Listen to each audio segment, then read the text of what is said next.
अगली सुबह वही शहर वाले फिर नाश्ते के लिए निकले। सुनो जी, पता नहीं क्यों कुछ मंत्रों की आवाज आई। हवा भारी हो गई और ठीक 10 मिनट बाद वह पसीने से तर हाँफता हुआ बाहर निकला।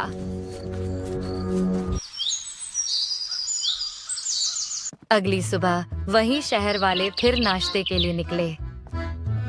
सुनो जी, पता नहीं क्यों मेरा मन उस मोहन के ठेले पर जाने का कर रहा है।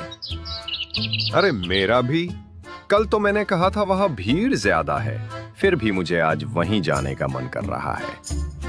दोनों हंसते हुए सीधे मोहन के ठेले पर पहुंचे। किशन दूर से यह सब देख रहा था। उसका चेहरा सफेद पड़ गया। तो अब उन पर भी जादू चल गया। जब राकेश और नेहा नाश्ता करके लौट रहे थे तो रास्ते में गांव के मुखिया मिल गए। कैसे हैं शहर वाले बाबू? कैसा लगा हमारा गांव? बहुत प्यारा गांव है मुखिया जी। बस एक अजीब बात है, कल हम किशन के ठेले पर गए थे, आज जाने क्यों हमारे पैर खुद ब खुद मोहन के ठेले की ओर खिंच गए।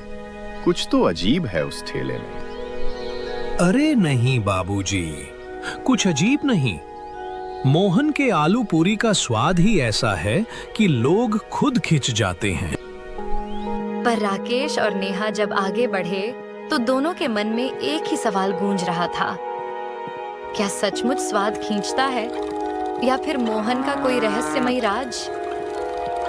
शाम का समय था। किशन अपने घर में चूल्हे के पास बैठा था कि तभी दरवाजे पर दस्तक हुई। दरवाजा खोला तो सामने राकेश और नेहा खड़े थे। अरे सर, मैडम, आप यहाँ मेरे घर पर? किशन जी, जो आपने कहा था, लगता है वो सब सच है।